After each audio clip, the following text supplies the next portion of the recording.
ஐந்து கரத்தனை ஆணை முகத்தனை இந்தின் இளம்பிறை போலும் ஈற்றனை நந்தி மகந்தனை ஞான கொழுந்தினை புந்தியில் வைத்தடி போற்றுகின்றேனே. ஓம் வாக் தேவாய வித்மகே சக்கரதுண்டாய தீமகி தன்னோ வாணி பிரசோதயாத். ஞானானந்தமயம் தேவம் நிர்மல் ஸ்படிகாக்கிருதிம் ஆதாரம் சர்வ வித்யானாம் அயக்ரீப உபாஸ்மகே. ஆதித்யாய சோமாய மங்களாய புதாய சத்குரு சுக்ர சன்யப்ச ராகவே கேதவே நமோ நம. குரு பிரம்மா குரு விஷ்ணு குரு தேவோ மகேஸ்வரக குரு சாட்சாத் பரபிரம்மம் தஸ்மை ஸ்ரீ குரவே நமக. குருவே சர்வரோகானாம் விதயே சர்வ வித்யானாம் ஸ்ரீ தட்சிணாமூர்த்தியே நமக. அன்பினாலே எமையாண்டு சொல்லதிகாரம் எமக்களித்து விந்தை பலபுரிய வைத்த வித்தகனே சத்குருவே. விண்ணவரும் வியந்து நிற்கும் வித்தையை எமக்களித்து கண்போல காத்து நிற்கும் நற்குருவே போற்றி போற்றி.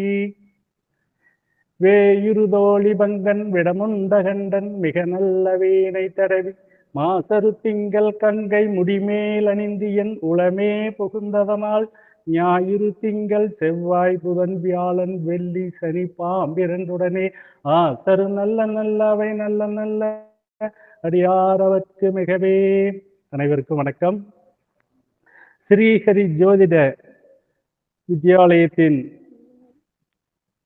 நிறுவனர் ஐயா திரு மீனம் மணி பட்டாச்சாரியார் ஐயா அவர்களுக்கும் மற்றும் ஸ்ரீஹரி ஜோதிட வித்யாலயத்தின் இணை இயக்குனர் ஐயா ஏ பெருமாள் ஐயா அவர்களுக்கும் சேலம் வித்யாசாகர் ஐயா திரு பொன் மணிவண்ணன் ஐயா அவர்களுக்கும்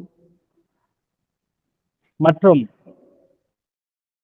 அனைத்து ஜோதிட மையங்களினுடைய வித்யாசாகர் பெருமக்களுக்கும் மற்றும் அனைவருக்கும் இங்கே கலந்து கொண்ட அனைவருக்கும் முதற்கண் என் நன்றி கலந்த வணக்கத்தை தெரிவித்துக் கொள்கிறேன்.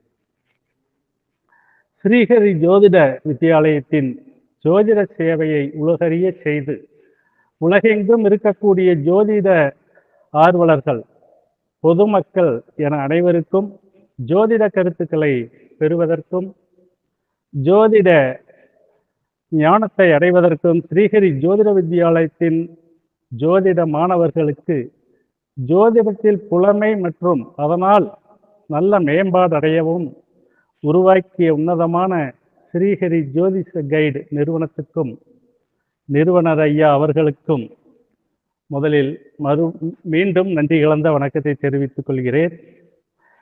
அதோடு என்னோடு பயணிக்கக்கூடிய ஸ்ரீஹரி ஜோதிஷ கைடு நிறுவனத்தின் ஜோதிட பூர்ணாக்கள் அனைவருக்கும் மற்றும் என்னை இந்த அளவுக்கு உயர்த்திய ஈரோடு மையத்தினுடைய வித்யாசாகர் ஐயா திரு சம்பத்குமார் ஐயா அவர்களையும் வணங்கி இந்த இணையத்திலே என்னை இணைய செய்வதற்கு நல்ல பயிற்சியும் ஊக்கமும் கொடுத்து என்னை சிறந்த ஜோதிடராக உருவாக்கிய ஐயா அவர்களை மீண்டும் வணங்குகிறேன்.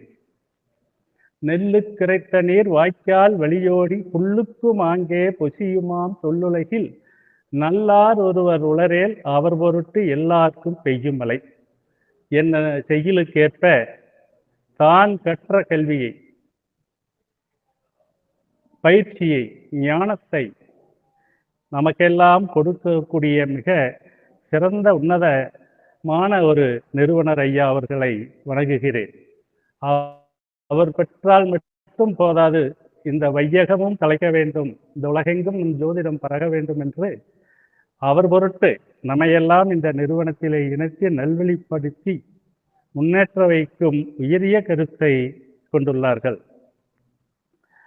உலகெங்கும் உள்ள ஜோதிடர்களுக்கு ஆர்வலர்களுக்கு பொதுமக்களுக்கு ஜோதிட கருத்துக்கள் மட்டுமின்றி பொதுமக்களிடையே ஏற்படும் சந்தேகங்களை நீக்கி சாஸ்திரங்கள் குறிப்பிடும் முழுமையான செய்திகளையும் நமது பாரம்பரியமிக்க பண்பாடு கலாச்சாரம் மற்றும் விவரங்களை உணர செய்வதுடன் பின்பற்ற செய்யவும் சம்பிரதாயங்கள் சடங்கு முறைகள் மற்றும் சம்ஸ்காரங்கள் பற்றி பொதுமக்களுக்கு ஆலோசனை வழங்குவதுமான முக்கிய நோக்கங்களை உள்ளடக்கிய ஒரு தலைசிறந்த ஜோதிட சேவையை நமக்கு வழங்கியுள்ளார்கள் நமது நிறுவன ஐயா அவர்கள். மற்ற நிறுவனங்களைப் போல் அல்லாமல் தனித்துவம் வாய்ந்த அளவிலே நிறுவனத்தையும் ஜோதிட ஆசான்களை உருவாக்கும் விதமாக சிறந்த பயிற்சியையும் கொடுத்து நம்மை ஒரு சிறந்த ஜோதிடர்களாக உருவாக்கும் விதமாக நமது நிறுவனர் ஐயா அவர்கள் திறன் மேம்பாட்டு பயிற்சி நமக்கு கொடுத்து நம்மையும் பயிற்சியில் பங்கு பெறுவதோடு ஒவ்வொருவரையும் தம் கருத்துக்களை வெளிப்படுத்தும் ஒரு சிறந்த படைப்பு களமாக ஸ்ரீ ஜோதிஷ கைடு நிறுவனத்தை வடிவமைத்துள்ளார்கள். உவப்ப தலைகூடி உள்ள பிரிதல் அனைத்தே புலவர் தொழில் என்னும் குரலுக்கேற்ப கற்றறிந்த பெரியோர்கள் ஒன்று கூடி அவர்கள் கற்ற கருத்துக்களை பரிமாற கொள்ளக்கூடிய தளமாக இப்பொழுது நாம் இந்த ஜோதிஷ கைடு நிறுவனத்திலே பயிற்சியை மேற்கொண்டுள்ளோம். தங்கள் கருத்துக்களை அனைவரும் பகிர்ந்து உன்னதமான நிறுவன சேவையை வழங்கி வருகிறார்கள். அதாவது ஜோதிடத்திலே பலன் உரைப்பதிலே பல்வேறுபட்ட நிலைகள், பலனெடுக்கும் முறைகள், ஜோதிட கருத்துக்கள் உள்ளன. A sound body is a sound mind என்று சொல்வது போல சுவர் இருந்தால்தான் சித்திரம் எழுத முடியும் என்ற நிலைக்கேற்ப ஜோதிடத்திலே மிக முக்கியமான பங்கு வகிப்பது நமது கிரகங்களே என்ற அமைப்பிலேதான் இன்று கிரகங்களுடைய வலிமைகளை பற்றி நாம் தெரிந்து கொண்டு அதை பற்றி நம்மை நாடி வருபவர்களுக்கு சிறந்த முறையிலே பலன் உரைக்க வேண்டும் என்ற அமைப்பிலேதான் இன்றைய கிரகங்களின் வலிமையை பற்றி அறியுள்ளோம். முதலிலே ஒளி கிரகங்கள் என்று சொல்லக்கூடிய சூரியன், சந்திரன் மற்றும் செவ்வாய், புதன், குரு, சுக்கிரன், சனி மற்றும் நிழல் கிரகங்கள் என்று அழைக்கக்கூடிய சாயா கிரகங்கள், ராகு, கேதுக்கள். இந்த 9 கோள்களும் வான் மண்டலத்திலே 27 நட்சத்திரங்களை 12 தொகுதிகளாக பிரித்து அவற்றுக்கு 12 ராசிகள் என்று பெயரிட்டு அந்த 12 ராசிக்குள்ளும் அந்த நட்சத்திரத்தின் வழியாக 9 கோள்களும் வலம் வந்து கொண்டிருக்கின்றன. சூரியனை மையமாக வைத்து நீள்வட்ட பாதையிலே அவை வலம் வந்து கொண்டிருக்கின்றன. அந்த 9 கோள்களுக்கும் அந்த ஒவ்வொரு இடத்தை அங்கே கொடுத்துள்ளார்கள். அவற்றிலே செவ்வாய் பகவானுக்கு அந்த ராசியிலே 2 வீடுகளை ஒதுக்கியுள்ளார்கள், மேசம், விருச்சகம். அதே போல சுக்கிர பகவானுக்கு ரிஷபம், துலாம் 2 வீடுகள். புத பகவானுக்கு மிதுனம், கன்னி. குரு பகவானுக்கு தனுசு, மீனம். சனி பகவானுக்கு மகரம், கும்பம். அதே போல ஒளி கிரகங்களாகிய சூரியன், சந்திரன் இவர்களுக்கு ஒவ்வொரு ராசியை ஒதுக்கியுள்ளார்கள். இந்த 9 கிரகங்களும் அவனுடைய இயக்கத்திலே வலம் வந்து கொண்டிருக்கும் பொழுது அவரவருடைய அந்த வீட்டுக்கு வரும்போது அவை பல பலவீனங்களை அடைகின்றன. ஒரு ஜென்ம ஜாதகத்தில் ஒருவருடைய ஜாதகத்தில் அந்த குழந்தை ஜனனமாகும் போது வான்வெளியிலே சுற்றக்கூடிய கிரகங்கள் எந்தெந்த ராசியிலே உள்ளனவோ அதுதான் அவருடைய ஜாதகம். ஒரு ஜெராக்ஸ் இருக்கிற மாதிரி அந்த கிரக அமைப்புகள் தான் அவருடைய வாழ்க்கையை நிர்ணயம் செய்கின்றன. அப்பொழுது அந்த கிரகங்கள் அந்த பாவகங்களில் எங்கு அமர்ந்து என்ன பலம் பெற்றிருக்கின்றன என்பதை நாம் தெல்ல தெளிவாக தெரிந்தால்தான் அதற்கு தகுந்த பலனை சொல்ல முடியும். அந்த ஜாதகர் என்ன நிலைமையை பெறுவார், இந்த வாழ்க்கையிலே அவர் பெறக்கூடிய சுப அசுப பலன்களை நாம் அவர்களுக்கு தெளிவாக உரைத்து அவர்களுக்கு நல்வழி காட்ட முடியும் என்பதை ஜோதிடர்களுக்கு நம்ம நன்கு தெரியும். அவற்றிலே முதன்மையாக சட்பலம் என்று சொல்லக்கூடிய 6 வகையான பலங்களை இந்த கிரகங்கள் பெறுகின்றன. அவற்றிலே முதன்மையாக ஸ்தான பலம், திருஷ்டி பலம், திக் பலம், சேஷ்டா பலம், கால பலம், நைசர்கிய பலம் என 6 விதமான பலன்களை வழங்குகின்றன. அதற்கு முன் நாம் இந்த கிரகங்களை பற்றிய ஒரு தெளிவு, அதை பற்றிய ஒரு கதை என்று சொல்லக்கூடாது, அது முன்னோர்கள் சொல்லி வைத்த அந்த அமைப்பை பற்றி ஒவ்வொரு கிரகத்தை பற்றியும் தெரிந்து கொண்டால் அதை பலனெடுக்கும் போது நமக்கு எளிதாக இருக்கும். சூரிய பகவான் உலகம் அனைத்து உயிர்களும் நிலை பெற்று வாழவும் உலகம் இயங்கவும் முக்கிய காரணமாக இருப்பவர். தன்னுடைய ஒளிக்கதிரை உலகமெங்கும் பரப்பி அனைவருக்கும் பயன்படக்கூடிய ஒரு கிரகம். மற்ற கிரகங்களை ஒளி கொடுத்து அவர்களையும் மற்ற கிரகங்களையும் தன்னோடு அரவணைத்து செல்பவர் சூரிய பகவான். அவருடைய அமைப்பை வைத்துத்தான் அனைத்து கிரகங்களும் இயங்கி வருகின்றன. ஆகவே சூரியன் ஒரு தலைமை கிரகம். அந்த தலைமை கிரகத்தினுடைய அமைப்பை நாம் ஜோதிடத்திலே மிக தெளிவாக தெரிந்திருப்போம்.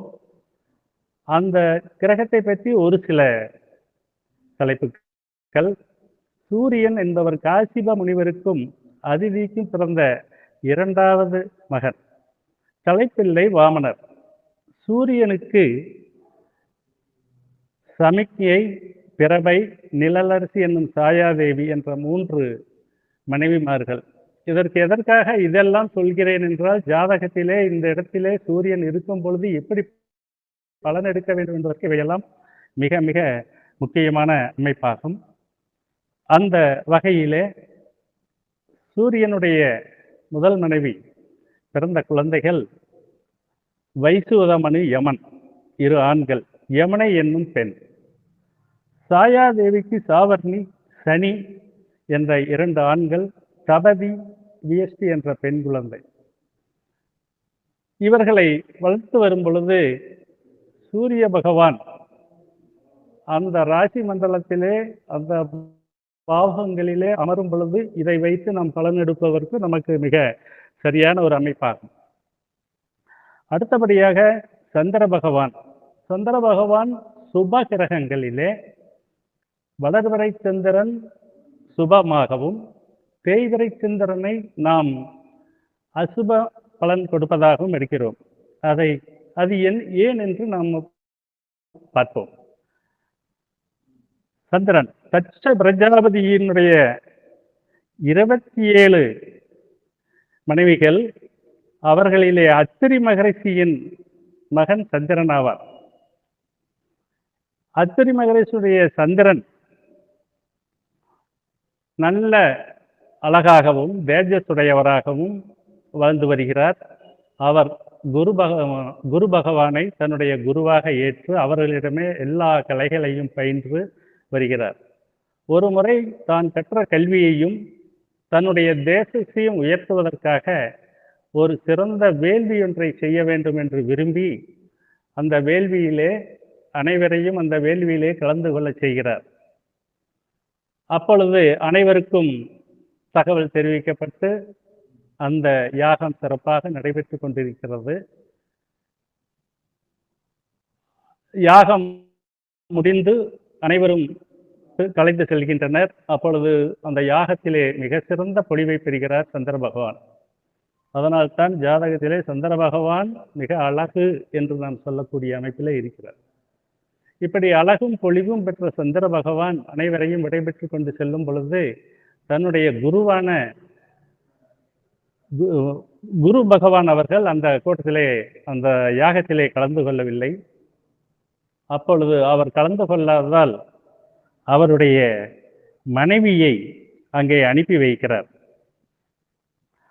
அப்பொழுது சந்திர பகவான் அவருடைய மனைவியை பார்த்து, அவருடைய ஆசானுடைய மனைவியை பார்த்து வரவேற்று இன்முகம் காட்டி உபசரிக்கிறார்.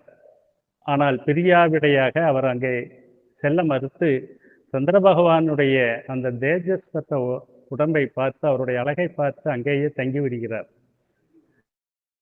இப்படி தங்கி இருவருக்கும் நட்பாகி அந்த நட்பு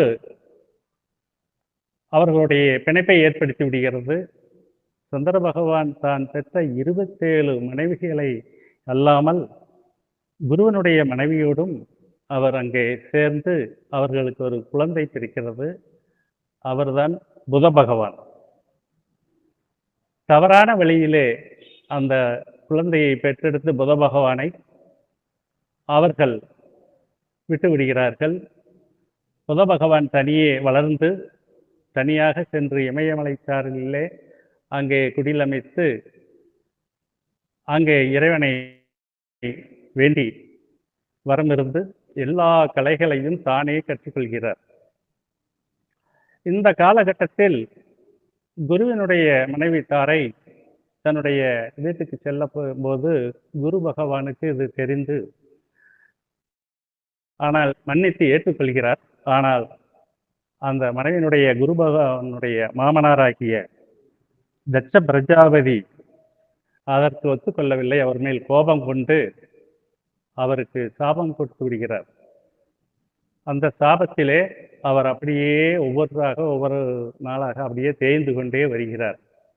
உடனே அவர் சிவபெருமானிடம் சென்று கேட்டு முறையிட்டு இந்த நிலைமையை கண்ட சிவபெருமான் அவருக்கு ஒரு வரமளித்து 15 நாட்கள் தேய்ந்து விட்டாய், நீ கடைசியாக நீ தேய முடியாது, அதற்கு வரமளிக்கிறேன், ஆனால் முற்றிலுமாக வரத்தை அளிக்க முடியாது, 15 நாள் வளர்பவராகவும் 15 நாள் நீ தேய்ந்தும் இருக்க வேண்டும் என்று சிவபெருமானுடைய ஆட்சியை பெறுகிறார். அதனால்தான் சந்திர பகவான் 15 நாள் வளர்ச்சியும் 15 நாள் தேய்வையும் பெறுவதால் தான் அந்த சந்திரனுடைய அந்த வளர்பிறை சுபமாகவும் தேய்விரை அசுப பலன்களை கொடுப்பதாகவும் அமைகிறது.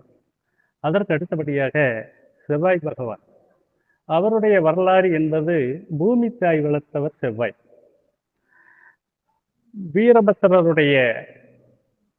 வீரபத்திரருக்கு அவருடைய அவதாரமாக வந்தவர் தான் செவ்வாய் பகவான்.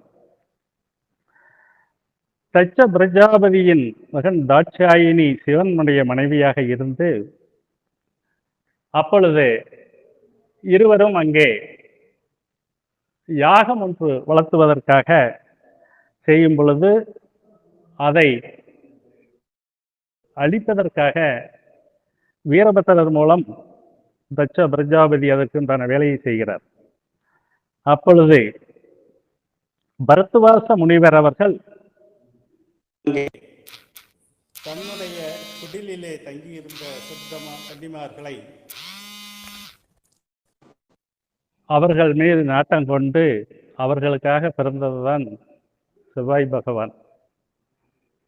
அந்த செவ்வாய் பகவானை அவர் விட்டு சென்று விடுகிறார்கள். தவறாக பிறந்த குழந்தை, அதை பூமி தாய் பார்த்து அவரை வளர்த்து மீண்டும் அவரை தன்னுடைய தந்தையிடமே அனுப்பிவிடுகிறார்கள். இவ்வாறு ஒவ்வொரு கிரகங்களும் அதனுடைய காரகத்துவங்கள், வலிமைகள் என்னை என்று செவ்வாய் பகவான் மிகவும் வீரமிக்கவர். அந்த வீரபத்திரர் அந்த யாக சால்வி நடந்த அத்தனை பேரையும் அவர் அளித்த அந்த மறுபிறவில்தான் செவ்வாய் பகவான். இப்படி ஒவ்வொரு கிரகங்களை பற்றியும் நாம் தெரிந்து கொள்ளும் பொழுது, பலன் எடுக்கும் பொழுது இவை நமக்கு மிக தெளிவாக புரியும் என்பதற்காகத்தான் இந்த சிறிய அமைப்பை நான் இங்கே தெளிவுபடுத்துகிறேன். அடுத்தபடியாக நம் ஸ்தான பலம் என்று சத்பலத்திலே ஸ்தான பலத்தை நாம் பார்க்கிறோம். அந்த ஸ்தான பலத்திலே ஆட்சி, உச்சம், நட்பு மற்றும் மூலத்திரிகோணம், வர்க்கோத்தமம், நீச வீட்டிலிருந்து உச்ச வீட்டுக்கு செல்லும் வழியில் இருத்தல், கேந்திர கோணங்கள், திரிகோணங்கள் என்ற அமைப்பிலே இந்த ஸ்தான பலம் பெறுகிறது. இப்பொழுது நாம் ஸ்தான பலத்திலே பார்க்கும் பொழுது சூரியன், சந்திரன், செவ்வாய், புதன், குரு, சுக்கிரன், சனி, ராகு, கேது இவர்களுடைய வீடுகளை நாம் பார்த்தோம். ஆனால் ராகு கேதுகளுக்கு தனியாக வீடுகள் கிடையாது. அவை தான் எங்கு அமருகிறார்களோ அந்த வீட்டையே ஆட்சி வீடுகளாக சொல்கிறார்கள்.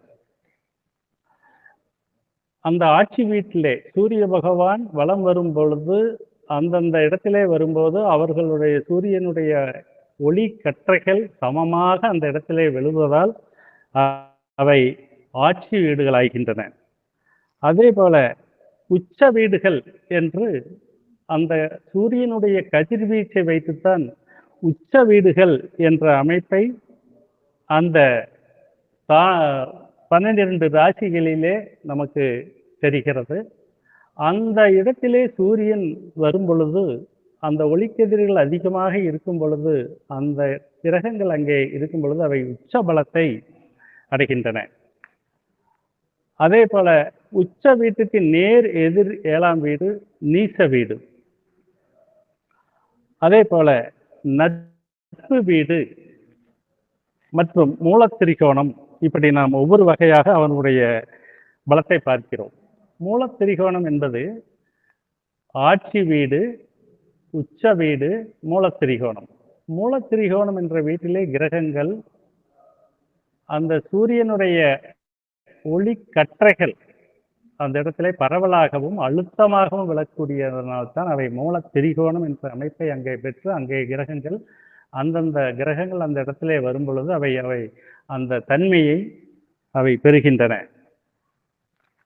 அந்த அமைப்பிலே பார்க்கும் பொழுது ஒவ்வொரு வகையான பலங்களையும் அவை பெற்று அந்த வலிமையினால் ஜாதகருக்கு அந்த ஜோதிடம் நாம் உரைக்கும் பொழுது அதனுடைய பலன்களை நமக்கு வெளிப்படுத்துகின்றன. அதே போல இந்த திரிகோணம் கேந்திரம் என்பது, திரிகோணங்கள் என்பது 1, 5, 9 வீடுகளையும், கேந்திரங்கள் என்பது 1, 4, 7, 10 இந்த வீடுகளைத்தான் நாம் கேந்திர வீடுகள். அங்கே நிற்கக்கூடிய கிரகங்கள் சுப பலன்களை வழங்கக்கூடிய அளவிலே அவைகள் நமக்கு இருக்கின்றன. அந்த அமைப்பிலே இப்பொழுது நாம் பார்க்கக்கூடியது ஒவ்வொரு கிரகங்களும் ஆட்சி உச்சம். அதாவது சித்திரை மாதத்திலே சூரியன் பகவான் மேசத்திலே உச்சமடைகிறார். அங்கே அந்த சூரியனுடைய ஒளிக்கதிர்கள் அதிகமாக விழும்போது மேசத்திலே சூரியன் உச்சம் பெறுகிறார். அதே நேர் 7ஆம் வீடு, அந்த வீட்டிலே துலாமிலே நீச்சமடைகிறார். சந்திர பகவான் உச்சமடையக்கூடியது ரிஷபத்திலே உச்சமடைகிறார். அதற்கு நேர் 7 விருச்சகத்திலே நீசமடைகிறார். அதற்கு அடுத்தபடிய செவ்வாய் பகவான் மகரத்திலே உச்சமடைகிறார். நேர் 7ஆம் வீடு கடகத்திலே நீசமடைகிறார். புத பகவான் அதே போல உச்சமடைவது கன்னி வீட்டிலே, நேர் 7ஆம் வீடு மீனத்திலே நீச்சமடைகிறார். அதே போல குரு பகவான் மகரத்திலே கடகத்திலே உச்சமடைகிறார், மகரத்திலே நீச்சமடைகிறார். சனி பகவான் உச்சமடையக்கூடிய வீடு துலாம், நீசமடையக்கூடிய மேசம். இப்படி ஒவ்வொரு கிரகங்களும் அந்தந்த ஸ்தானத்திலே வரும் பொழுது அவை அந்த பலத்தை பெறுகின்றன. அதே போல மூல திரிகோண வீடுகளிலும் அந்த கிரகங்கள் அமரும் பொழுது அந்தந்த பலத்தை அவைகள் பெறுகின்றன. மூல திரிகோணம் என்று சொல்லும் பொழுது ஒவ்வொரு சூரியன் சிம்மத்தில் 20 பாகை வரும்போது மூல திரிகோணம் அடைகிறார். மீதி இருக்கக்கூடிய 10 பாகையிலே ஆட்சி பலத்தை பெறுகிறார். சந்திர பகவான் ரிஷபத்தில் இறுதியில் உள்ள 27 பாகைகள் தான் அவர்கள் மூல திரிகோணம். செவ்வாய் பகவான் மேசத்தில் 12 பாகை வரை மூல திரிகோணம் அடைகிறார். புதன் பகவான் கன்னியில் 5 பாகை மூல திரிகோணம். குரு பகவான் தனுசுவில் 10 பாகையிலே மூல திரிகோணம் அடைகிறார். சுக்கிர பகவான் துலாத்தில் 15 பாகையிலே மூல திரிகோணம் அடைகிறார். சரி பகவான் கும்பத்திலே 20 பாகையிலே மூல திரிகோணம். இப்படி கிரகங்கள் ஆட்சி, உச்சம், மூல திரிகோணம் இந்த அமைப்புகளிலே மிகுந்த பலத்தை அடைகிறார்கள். அடுத்தபடியாக வர்க்கோத்தமம் என்ற அமைப்பிலே மிக பலனை பெறக்கூடிய அமைப்பிலும் பெறுகிறார்கள். அதாவது ராசி கட்டத்திலும் நவாம்ச கட்டத்திலும் ஒரே வீட்டில் அவைகள் அமைந்தால் அவை வர்க்கோத்தமம் என்ற நிலையடைந்து அவை சிறந்த பலன்களை அளிக்கும். இவை அனைத்துமே, இந்த பலன்கள் அனைத்துமே சுபமானவையாக அதிக பலன் கொடுக்குமா என்றால் மற்ற கிரகங்களுடைய பார்வை, சேர்க்கை, அமைப்பு இவைகளை எல்லாம் நாம் சீர்தூக்கி பார்த்துத்தான் அந்த அமைப்பை அங்கே வெளிப்படுத்த வேண்டும். அதே போல ஒரு கிரகம் நீச வீட்டிலிருந்து உச்ச வீட்டுக்கு செல்லும் பொழுது மிகுந்த நன்மை அடையும், பலத்தை அடையும். இப்பொழுது சந்திர பகவான் துலாத்திலிருந்து விருச்சிகத்துக்கு செல்லும் போது அங்கே மிகுந்த பலவீனம் அடைகிறார். அதே போல ஒரு கிரகம் நீச வீட்டிலிருந்து உச்ச வீட்டை நோக்கி செல்லும் பொழுதும் மிகுந்த பலத்தை அடையும். இப்படி ஒவ்வொரு கிரகங்களும் அந்தந்த தன்மைக்கேற்ப அவைகள் வலிமை பெறுகின்றன. 1, 5 என்பது சொல்லக்கூடிய அவைகளும் திரிகோணம், கேந்திரம். திரிகோணம் என்பது ஒரு ஜாதகத்திலே ஒரு ஜாதகருக்கு தானாக எல்லாம் கிடைக்கக்கூடியது. 1 என்பது அவரை பற்றி இலக்கணம், 5 என்பது பூர்வ ஜென்மம், அதிர்ஷ்டம், அது தானாக வரக்கூடியது பூர்வ ஜென்மம். 9 என்பது தந்தை வழி வரக்கூடியது, வெளிப்பாடு, இவைகள்லாம் தானாக அவருக்கு ஜாதகருக்கு அமையக்கூடியது கேந்திரம், திரிகோணம். அதே போல கேந்திரம் என்பது இவர் நாடி சென்று பெறுவது. 4ஆம் இடம் என்பது அவருக்கு வீடு, மனை, வாகனம் இதெல்லாம் நாம் தேடி சென்று அதை அடைய வேண்டியக்கூடிய இடம். அது சுபமான இடமாக கருதப்படுகிறது. அதே போல 7ஆம் இடம் மனைவி, தொழில், நண்பர்கள், கூட்டாளி, இவர்களை பற்றி நாம் அங்கே செல்லக்கூடியது, தேடி செல்லக்கூடியது. 10 என்பது தொழில், கர்மா, அதை நாம் தேடி சென்றுதான் பெற வேண்டும். இப்படி இவைகள் எல்லாம் நமக்கு ஜாதகத்திலே இந்த அமைப்பை நாம் தெரிந்து கொண்டு அங்கே கிரகங்கள் நிற்பதற்கு ஏற்ப நாம் அங்கே அவைகளுடைய பலன்களை நாம் வெளிப்படுத்த வேண்டும்.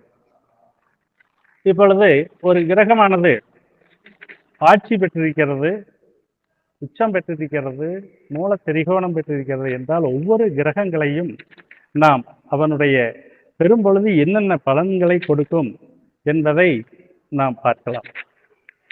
சூரியன் முதலில் எடுத்துக்கொண்டால் ஆட்சி, உச்சம், அதே போல அங்கே மூலத்திரிகோணம், வர்க்கோத்தமம், இந்த அமைப்புகளே கிரகங்கள் பலம் பெறும்போது சூரியன் பலம் பெற்றால் நமக்கு என்ன கிடைக்கும், அது எந்த பாவகத்தில் நிற்கிறதோ, லக்கணத்தில் நின்றால் எப்படி. ஆகவே ஒவ்வொருவரும் தங்களுடைய ஜாதகத்திலே வைத்துக் கொள்ளுங்கள். பின்னர் ஒரு உதாரண ஜாதகம் வரும், அதில் அந்த கிரகங்கள் எப்படி பலம் பெற்றிருக்கிறது என்பதை நாம் பார்க்கலாம். சூரியன் ஆட்சி, உச்சம், மூலத்திரிகோணம், வர்க்கோத்தமம் இந்த அமைப்பிலே நிற்கும் பொழுது ஜாதகர் மிகுந்த தலைமை பண்பு மிக்கவராகவும் நல்ல மனோபலம் உள்ளவராகவும், அரசாங்கத்திலே உயர் பதவி, நல்ல உடல் நலம், புகழ், அதே போல வாகன யோகம், நோய் எதிர்ப்பு சக்தி, நீண்ட ஆயுள், நல்ல உடல் வலிமை, அரசியல் துறையிலே சாதித்தது, அதே போல மருத்துவம், இந்த மாதிரி அமைப்புகள்லாம் அவர்களுக்கு சிறப்பாக வரும். நாம் ஒரு ஜாதகத்தை கையில் வாங்கியவுடன் சூரியன் எந்த அமைப்பிலே இருக்கிறார், ஆட்சி, உச்சம், மூலத்திரிகோணம், வர்க்கோத்தமம், இந்த அமைப்பிலே அவர் சிறப்பான பலன்களை பெற்றிருந்தால் அவை அமையக்கூடிய அந்த அமர்ந்த இடத்தை வைத்து பாவகங்கள் தான் அவைகளை தீர்மானிக்கின்றன. கிரகங்கள் அங்கே பெரும் பலத்தை அந்த பாவங்கள் வழியாக கொடுக்கின்றன. அப்போ பாவகங்களும் கிரகங்களும் நாணயத்தின் இரு பக்கங்களைப் போல, ஒன்றில்லாமல் மற்றொன்றில்லை. அப்பொழுதுதான் சிறந்த பலனை நாம் உரைக்க முடியும். அடுத்தபடியாக சந்திரன், அவர் மன அமைதி, மன நிம்மதியான மனம், செல்வ செழிப்பு, அதே போல தாயாரால் நன்மை, அனைவராலும் விரும்பப்படுதல், கலை ஆர்வம், பயணத்தில் விருப்பம், தன்னம்பிக்கை, மகிழ்ச்சியான குடும்ப வாழ்க்கை. சந்திரன் தாய் என்பதால் தாயுடன் நல்ல உறவு, வீடு, வாகனம். சந்திரன் அவருடைய ஓட்டம் மிக அதிகமாக இருக்கக்கூடியது. எல்லா கிரகங்களை விட ராசி மண்டலத்திலே வளம் 2.25 நாள் துருகாக வலம் வரக்கூடியவர். அதனால் அவர் வாகனத்துக்கு காரகத்தை பெறுகிறார். அதே போல அதிகார வர்க்கத்துடன் தொடர்பு, விவசாயம், கால்நடை வளர்ப்பு, இவற்றுக்கு போல் அதே போல எப்பொழுதும் தனது பேச்சை மாற்றி பேசக்கூடியவராகவும் இருப்பார். அந்த பலம் பெற்ற கிரகம் சந்திர பகவானுடைய அமைப்பை நாம் ஜாதகத்திலே இந்த ஆட்சி, உச்சம், மூலத்திரிகோணம், வர்க்கோத்தமம் இந்த அமைப்பை பெறும் பொழுது நாம் அதை அங்கே பார்க்கலாம். அதற்கு அடுத்தபடியாக செவ்வாய் பகவான் அவர் தைரியம், வீரியம், ஆற்றல், நிர்வாகத்திறன், அதிகாரம் இவையெல்லாம் வழங்கக்கூடியவர். மனோபலம், அதே போல சொத்து சேர்க்கை, சகோதர ஆதரவு, கடினமான உழைப்பு, எதிரிகளை வெல்லும் திறன். உச்ச செவ்வாய் மகர வீட்டில் இருப்பதால் அங்கே பொறியியல், இராணுவம் முதலிய அரசியல் துறைகளிலே வெற்றிகளை தரும். மேசம் விருட்சகத்திற்கு அவர் செவ்வாய் பகவான் அதிக நன்மைகளை தரக்கூடியவர். இவை எல்லாம் சுபர்களின் பார்வை இருக்க வேண்டும். அவை பெற்ற அந்த ஸ்தானங்களுடைய அமைப்பு இருக்க வேண்டும். சுபர்களுடைய பார்வை இந்த மாதிரி அமைப்பு இருக்கும் பொழுது இந்த நன்மைகளை எல்லாம் வழங்குவார். அதற்கு அடுத்தபடியாக புதன் பகவான் கல்வி, அறிவு, பேச்சாற்றல், வர்த்தகம், புத்திசாலித்தனம், தர்க்க ரீதியான சிந்தனை, வியாபார திறன், தகவல் தொடர்பு திறன், பத்திரிகை மேலாண்மை துறைக்கு இவருடைய பங்களிப்பு மிகவும் அவசியமாக இருக்கும். புதன் வலுவாக இருப்பவர்கள் பேச்சு, எழுத்தாற்றல் மற்றும் கணித மேதையாக வரக்கூடியவர்கள் கூட இந்த புதனுடைய அமைப்பை பெற்றவர்களாக இருப்பார்கள். புத பகவான் எந்த வகையிலும் அஸ்தமனம் என்ற அமைப்பை பெறாமல் இருந்தால் சிறப்பான பலன்களை கொடுப்பார். அஸ்தமனம் என்பதை பற்றி நாம் பார்ப்போம். குரு அவருடைய பார்க்கும் பொழுது எப்பொழுதுமே குரு பகவான் அனைத்து கிரகங்களிலும் சுபத்துவம் பெற்றவர். அவர் வலிமையோடு இருக்கும் பொழுது ஜாதகருக்கு மிகுந்த நன்மையை கொடுக்கக்கூடிய அமைப்பு. அவர் இருக்கக்கூடிய ஸ்தான பலம் பெறாவிட்டாலுமே அவர் பரிபூர்ண சுபர் என்பதால் அவர் மூலம் நமக்கு நிறைய நன்மைகள் கிடைக்கும். செல்வம், அறிவு, ஒழுக்கம், ஞானம், ஆன்மீக நாட்டம், அதே போல நல்ல குழந்தைகள், நல்ல ஒழுக்கம், யோகத்தையும் செல்வ செழிப்பையும், ஆரோக்கியம், அதிர்ஷ்டம் மற்றும் பிறப்பிலேயே அவர் செல்வ வளம் மிக்கவராக அந்த அமைப்பிலே அவர் வருவார். ஒரு ஜாதகர் குரு நல்ல முறையில் அமைந்து விட்டால் அவருடைய வாழ்க்கை மிக சிறப்பானதாக அமையக்கூடிய அமைப்பிலே இருக்கும். அரசாங்கத்தினுடைய கௌரவம் கிடைக்கும், நல்ல வாழ்க்கை அமையும். ஆனால் பாதகஸ்தானங்களிலோ மறைவு ஸ்தானங்களிலோ பாதகாதிபதியுடன் சேராமலோ இருக்க வேண்டும். இப்படி இருந்தால் அவர் மிக சிறந்த பலன்களை கொடுக்கக்கூடியவர். சுக்கிர பகவான் அவர் கலைக்கு சிறந்தவர். செல்வம், ஆபரணங்கள், காதல், ஆடம்பர வாழ்க்கை, ராஜயோகம், சொகுசு வாழ்க்கை, வாகனங்கள், அதீத கலைத்திறன், அதே போல கேந்திரங்களில் உச்சம் பெற்றால் அவர் மிக கோடீஸ்வர யோகத்தை கூட தரக்கூடிய அவற்றிலே இருப்பார். ஆடை ஆபரணம், உயர்ந்த வாழ்க்கை முறைகள், கலைத்துறை, மகிழ்ச்சியான தம்பதிகளாக வாழ்வர். பெயர், புகழ் கிடைக்கும். அதே போல எல்லா கிரகங்களும் மேற்கூறியவாறு அஸ்தங்கமோ அல்லது பாதகாதிபதியினுடைய அமைப்போ மறைவுஸ்தானங்களிலோ இல்லாமல் இருக்க வேண்டும். அடுத்தது சனி பகவான் மிகுந்த மனோதைரியத்தை கொடுக்கக்கூடியவர்.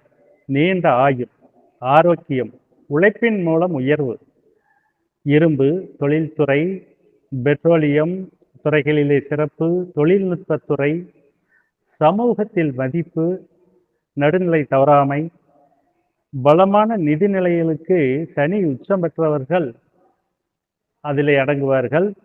சொந்த தொழில் செய்வதற்கு மிகவும் சிறப்பு. பெரிய நிறுவனங்களிலே தலைமை பதவியும் சனி பகவான் கொடுப்பார். நல்ல உழைப்பாளிகளையும் உருவாக்கக்கூடியவர்.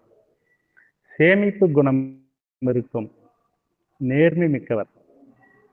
ராகு பகவான் அவர் உச்சம் பெற்றால் திடீர் அதிர்ஷ்டம், அதிகாரம், செல்வ வளம் இவைகள் 3, 6, 10, 11ஆம் வீடுகளில் உபஜயஸ்தானம் என்ற இடங்களிலே இருந்தால் மிக நன்மையை கொடுப்பார்.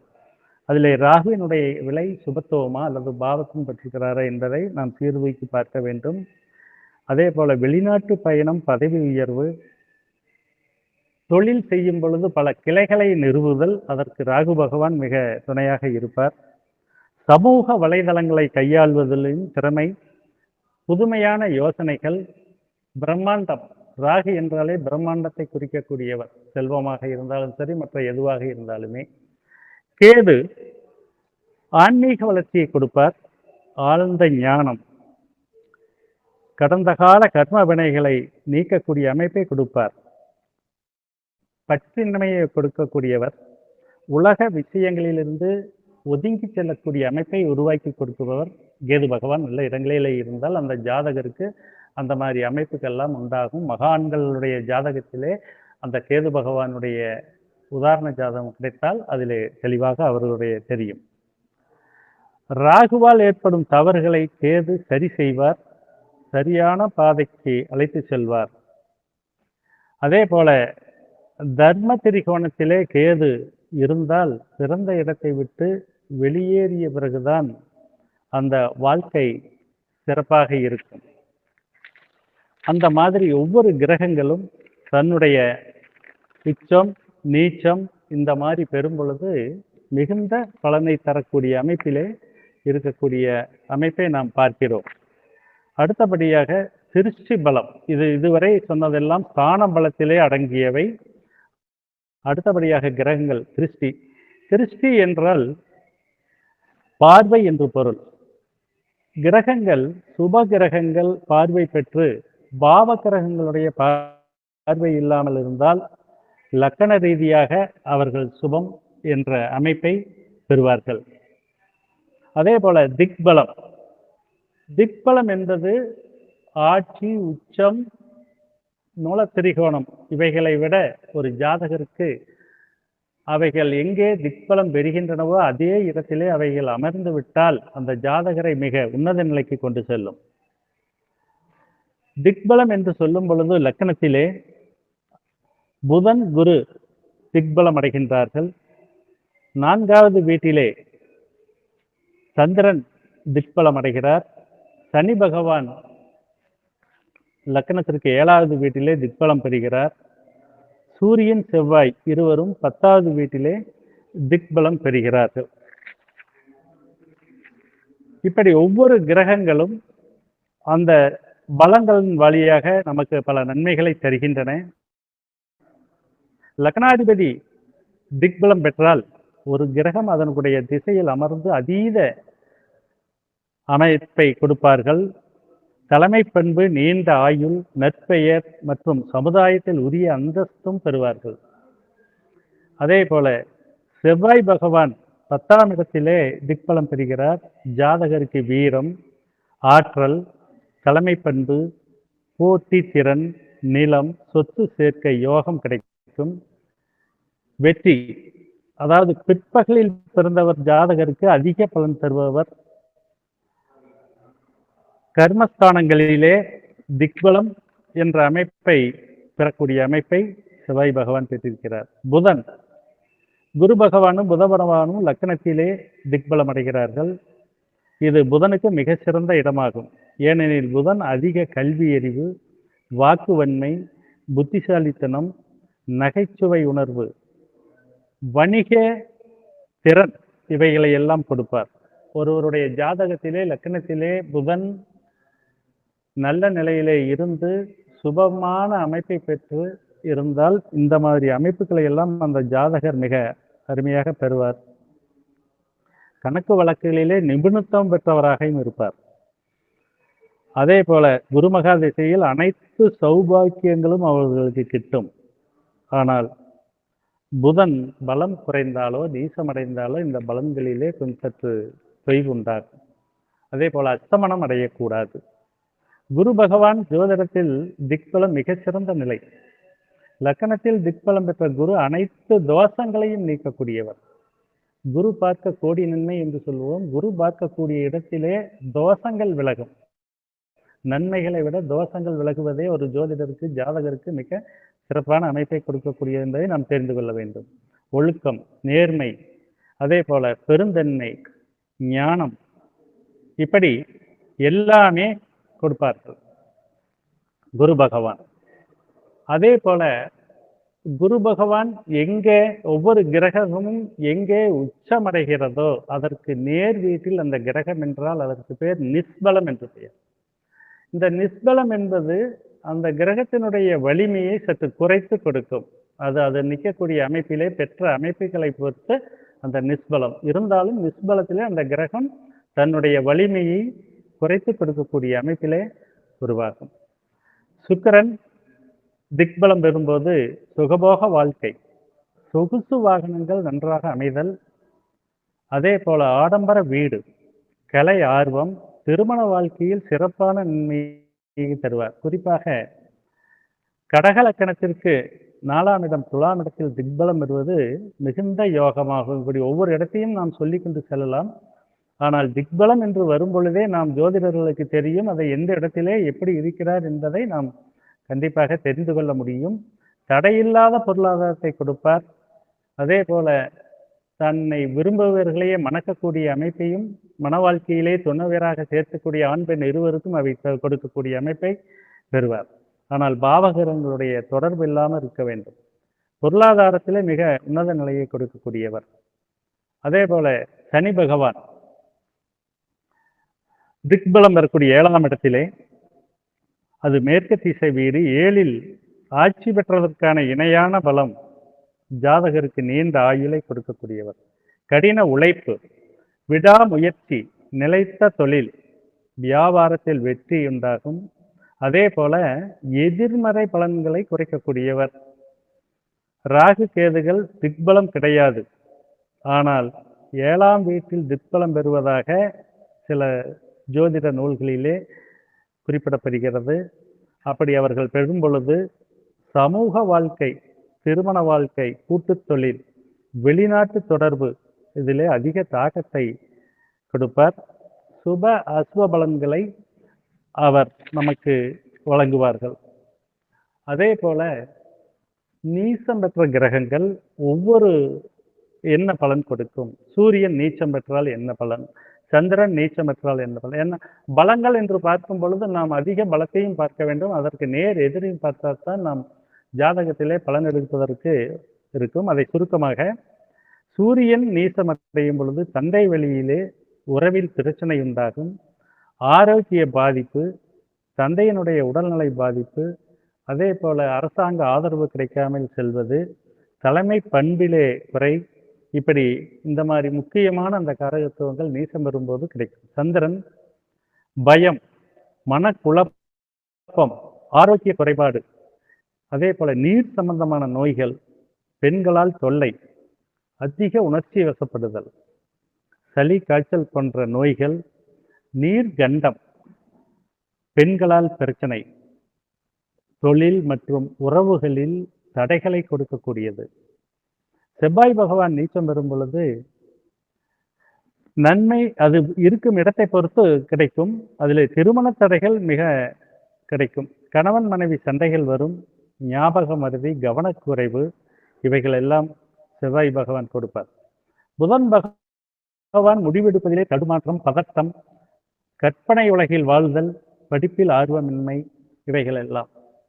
குரு பகவான் நீச்சமடையும் பொழுது அவை ஆன்மீகத்திலே நாட்டமின்மை, குழந்தைகள் பெறுவதிலே சற்று தாமதம் அல்லது கிடைக்காமல் போவது, ஞானத்திலே குறைபாடு, எல்லா வகையிலையுமே குரு பகவான் நீசமடையும் பொழுது அவர் வாங்கியிருக்கக்கூடிய அந்த அமைப்பை பொறுத்து மிக குறைந்த பலன்களை கொடுப்பார். ஆனால் அறவாக கொடுக்காமல் போக மாட்டார். அந்த மாதிரி ஒரு அமைப்பிலே குரு பகவான்.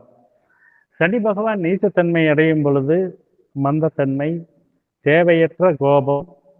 ஆனால் குரு பார்வை பெற்றால் சனி பகவான் நீச்சம் பெற்ற சனி பகவான் குருபாகை பெற்றால் நல்ல யோகத்தை கொடுக்கக்கூடியவர், சொகுசு வாழ்க்கையும் கொடுப்பார். அதே போல திடீர் அதிர்ஷ்டத்தையும் வழங்கக்கூடியவர்கள். ராகு கேதுக்கள் அவை நீச்சம் பெறுகின்றன. அமைப்பை பார்க்கும் பொழுது தேவையற்ற மனக்குழப்பங்கள், திடீர் வீழ்ச்சி, அவப்பெயர், அதே போல வீடு கொடுத்த கிரகம் பலம் பெற்றிருந்தால் எதிர்பாராத நற்பலன்களையும் கொடுத்தார். இப்பொழுது இந்த கிரகங்கள் தான் பெற்ற வலிமையினால் என்னென்ன பலன்களை ஒவ்வொரு கிரகங்களும் நமக்கு கொடுத்துள்ளன என்பதை நாம் பார்த்தோம். அதற்கு அடுத்தபடியாக திக்பலம், உச்சம், நீச்சம், ஆட்சி இவைகளை பார்த்தோம். சேஷ்டாபலம். சேஷ்டாபலம் என்பது கிரகங்களினுடைய பயனைய அடிப்படையில் நிர்ணயிப்பது. சூரியன், சந்திரன் இவர்கள் இருவரும் உத்தராயண காலத்திலும் ஏனைய கிரகங்கள் வக்கரம் பெறும் காலத்தில் சேஷ்டாபலம். கிரக யுத்தத்தில் வெற்றி பெறும் போதும் இவைகள் சேரும்போது சேஷ்டாபலத்தை அளிக்கின்றன. அந்த அமைப்பிலே பார்க்கும் பொழுது ஒவ்வொரு கிரகமும் நாம் நட்பு, பகை இவைகளை பெறுகின்ற அமைப்பை நாம் பார்ப்போம். அதை நாம் தெரிந்து கொண்டு அடுத்த பாடத்திற்கு செல்லலாம். அது எல்லோரும் அறிந்ததை இருந்தாலும் அதை ஞாபகப்படுத்திற்கு சுடர் விளக்கானாலும் ஒரு தூண்டுகோல் தேவை என்பது போல சூரிய பகவானுக்கு நட்பு கிரகங்கள் சந்திரன், செவ்வாய், குரு. பகை கிரகங்கள் சுக்கிரன், சனி. சமமான கிரகம் புதன். சந்திர பகவானுக்கு நட்பு கிரகம் சூரியன், புதன். பகை கிரகங்கள் ராகு, கேது. அதே போல சமம் செவ்வாய், குரு, சனி, சுக்கிரன். செவ்வாய் பகவானுக்கு நட்பு சூரியன், சந்திரன், குரு. பகை கிரகம் புதன். சமம் சுக்கிரன், சனி. இது ஒவ்வொரு ஜோதிடத்தில் பல வகைகளில் இவை மாறுபட்டு கூட வரும். ஆனால் நமக்கு கொடுத்திருக்கக்கூடிய இந்த அமைப்பில் இவைகள் சரியாக வருகின்றன. புத பகவானுக்கு சூரியன், சுக்கிரன் நட்பு, சந்திரன் பகை, செவ்வாய், குரு, சனி இவர்கள் சமம். குரு பகவானுக்கு சூரியன், சந்திரன், செவ்வாய் இவர்கள் நட்பு, புதன், சுக்கிரன் பகை, சனி பகவான் சமம். அதே போல சுக்கிர பகவானுக்கு புதன், சனி, சூரியன், சந்திரன், செவ்வாய், குரு, புதன், சனி நட்பு, சூரியன், சந்திரன் பகை, செவ்வாய், குரு சமம். சனி பகவானுக்கு புதன், சுக்கிரன் நட்பு, சூரியன், சந்திரன், செவ்வாய் பகை, சமம், குரு. ராகு கேதுக்களுக்கு இரண்டு பேர்த்துக்குமே சுக்கிரன், சனி பகவான் இருவரும் நட்பு கிரகம். செவ்வாய், குரு, புதன் இவர்கள் பகை, சமம், சூரியன், சந்திரன். சூரியன், சந்திரன் மிக கடுமையான பகை. ஆனால் அவை இந்த இடத்திலே அவர்கள் பெறக்கூடிய அமைப்பை பொறுத்து கிடைக்கும். அதே போல ஒவ்வொரு கிரகமும் உச்ச வீட்டில் இருக்கும் பொழுது எவ்வளவு பலம் பெறும் என்பதை நாம் ஒரு கணக்கீடு. அவை 2 பங்கு பலத்தை பெறுகின்றன. உச்ச வீட்டில் இருக்கிறது தான் அதிக பலத்தை பெறுகிறது. அதே போல மூலத்திரிகோண வீடு என்பது ஆட்சி வீட்டுக்கும் உச்ச வீட்டுக்கும் இடைப்பட்ட பலனை அளிக்கிறது. 1.25 பங்கு என்று வரையறுத்திருக்கிறார்கள். ஆட்சி வீட்டில் இருக்கக்கூடிய கிரகம் 1.5 பங்கு பலமும், நட்பு வீட்டில் இருக்கக்கூடிய கிரகம் 1 பங்கு பலமும், சம வீட்டில் இருக்கிற கிரகம் 3/4 பங்கு பலமும், பகை வீட்டில் இருக்கக்கூடிய கிரகம் 1/2 பங்கு பலமும், நீச வீட்டில் இருக்கிற கிரகம் 1/4 பங்கு பலமும் பெறுகின்றன. இது இந்த அமைப்பை வைத்து பார்க்கும் பொழுது நமக்கு தெளிவாக அவை புரியும். அதே போல காலபலம், அதாவது கிரகங்கள் பகல் இரவு இந்த 2 வேளைகளிலே அவைகள் வலிமை பெறக்கூடிய அமைப்பை காலபலம் என்று கூறுகிறோம். அதிலே சூரியன், குரு, சுக்கிரன் இவர்கள் பகலில் பலம் பெறுகிறார்கள். சந்திரன், செவ்வாய், சனி இரவில் பலம் பெறுகிறார்கள். இது ஒரு ஜாதகத்திலே அந்த ஜனனமானது காலை மாலை என்று நாம் பார்க்கும் பொழுது அதை கண்டிப்பாக அந்த பலன் எடுக்கும் பொழுது குறிப்பாக வாடிக்கையாளர்கள் கேட்கக்கூடிய கேள்விக்கு தகுந்தாற்போல் இந்த பலன்களை நாம் பார்க்க வேண்டும். புதன் பகல் இரவு என 2 வேளைகளிலுமே அவர் பலம் பெறுகிறார். அதற்கு அடுத்தபடியாக நைசர்கிய பலம். நைசர்கிய பலம் என்பது கிரகங்களிலுடைய உண்மையான பலம். ஒவ்வொரு கிரகம் எவ்வளவு மொத்த 9 கிரகங்களிலே அவை எவ்வளவு பலம் பெற்றிருக்கின்றன என்பதை காட்டுவதுதான் நைசர்கிய பலம். இதில் அதிக பலம் பெறுவது ராகு கேதுக்கள். கேதுதான் அதிக பலம். ராகு அதற்கு அடுத்தபடியாக சூரியன் அதிக பலம் பெறக்கூடியவர் மற்ற கிரகங்களிலே. ராகு கேது நிழல் கிரகங்களை தவிர மற்ற கிரகங்களிலே அதிக பலம் பெற்றவர் சூரியன். அதை அளவீடு சொல்லும் பொழுது 90% சூரியன் பலம் பெற்றவர். அதற்கடுத்தபடியாக சந்திரன் 80%. அதையே டிகிரி வைஸ் சொல்லும் பொழுது பாகை வாரியாக சூரியன் 30 அந்த அளவிலே பெறுகிறார். சந்திரன் 2வது பலம். 3வதாக சுக்கிரன் 70%, குரு பகவான் அதே போல 60%, புத பகவான் 50%, செவ்வாய் பகவான் 40%, குறைந்த அளவு பலம் பெறக்கூடியவர் சனி பகவான். இதில் ராகு கேதுக்களுக்குத்தான் அதிக பலம். இந்த ராகு கேதுக்களை பற்றி சொல்லும் பொழுது ராகு கேதுக்கள் நிழல் கிரகம். சூரியன் வெட்டக்கூடிய புள்ளி ராகு, சந்திரன் வெட்டக்கூடிய புள்ளி கேது என்று சொல்கிறோம். இவர்கள் நிழல் கிரகங்கள் என்பதால் அவை எந்த இடத்தில் நிற்கின்றனவோ அதற்கு தகுந்தாற் போல அவை பலம் பெறுகின்றன. ராகு கேதுக்கள் உருவான கதை எல்லாத்துக்கும் தெரியும். அதில் ராகுவனுடைய பலத்தை சொல்லும் பொழுது ராகு உயிர் உள்ள பொருள்களை அளிப்பார், உயிர் அற்ற பொருள்களை பல மடங்கு பெருக்குவார். இதை நாம் தெளிவாக ஜாதகம் பார்க்கும் பொழுது ராகுவை வைத்து எடுப்பதற்கு ஒரு சிறிய உதாரணம், சிறிய கணிப்பு. கேது என்பவர் உயிருள்ள பொருள்களை பிரிப்பார், உயிர் அற்ற பொருள்களை பெருக்குவார். இதுதான் 2 பேர்த்துக்கும் உள்ள பலம். இதை நாம் தெளிவாக தெரிந்து கொள்ள வேண்டும். அடுத்தபடியாக நாம் பார்க்கக்கூடியது கிரகங்களுடைய வர்க்கோத்தமம் என்று பார்த்தோம். அந்த வர்க்கோத்தமம் என்ற அமைப்பிலே ராசி கட்டத்திலும் நவாம்சத்த கட்டத்திலும் ஒரே ராசியில் இருக்கக்கூடியவைகள் அந்த வர்க்கோத்தம அமைப்பை பெறுகின்றன. இவை ராசியிலே கிரகங்கள் ஆட்சி பலம் பெறக்கூடிய அளவை விட சற்று வலிமை மிக்கவையாக இருக்கின்றன. அவைகள் நீச்சமாகவோ அல்லது சூரியனோட அஸ்தங்கமானதாகவோ இருந்தால் தன்னுடைய வலிமையிலே குறைவாக வருவார்கள். அதற்கு அடுத்தபடியாக கிரக யுத்தம் என்று சொல்கிறோம். நிறுவனர் ஐயா நமது சேலம் ஐயா அவர்கள் நடத்தும்போது கூட கிரக யுத்தத்தை பற்றி சொன்னார்கள். அந்த பலன் எடுக்கும் பொழுது கிரக யுத்தம் என்பது அந்த கிரகங்கள் ஒன்று சேரும் பொழுது ஒரு ராசியில் ஒரு 2க்கு மேற்பட்ட கிரகங்கள் அங்கே நிற்கும் பொழுது பாகைகளை பெற்றிருப்பார்கள். அதிலே அதிக பாகை பெற்ற கிரகம், அதிக குறைவான பாகை பெற்ற கிரகம் இருக்கும். அதிலே அதிக பாகை பெற்ற கிரகம் அந்த யுத்தத்திலே வெற்றி பெறுவதாகவும் அதிக பலம் பெற்றதாகவும் ஆகிவிடும். இது செவ்வாய் பகவானை மையமாக வைத்துத்தான் இந்த கிரக யுத்தமானது நடைபெறுகிறது என்பதை ஜோதிட சாஸ்திரத்திலே குறிப்பிட்டிருக்கிறார்கள். அதே போல பரிவர்த்தனை என்பது 2 கிரகங்கள் தங்களுடைய ஆட்சி வீடுகளை மாற்றிக்கொள்கின்றன. இந்த பரிவர்த்தனை பிறகு கிரகங்கள் வலிமை பெறும். ஏனென்றால் இப்பொழுது செவ்வாய் பகவானும் சந்திர பகவானும் பரிவர்த்தனை பெற்றார்கள் என்றால் ஆட்சி வீடுகளுக்கு செல்லும் பொழுது சந்திர பகவான் கடகத்திலே வலிமை பெறுவார், செவ்வாய் பகவான் மேசத்திலே வலிமை பெறுவார். ஆனால் கடகத்துக்கு வரும் பொழுது நீச்ச பலனை அடைவார். இந்த பரிவர்த்தனை பெற்ற கிரகங்கள் எப்பொழுது தன்னுடைய இருப்பிடத்தை மாற்றிக்கொள்ளும் என்பதிலே ஜோதிடத்திலே நான் கற்றது.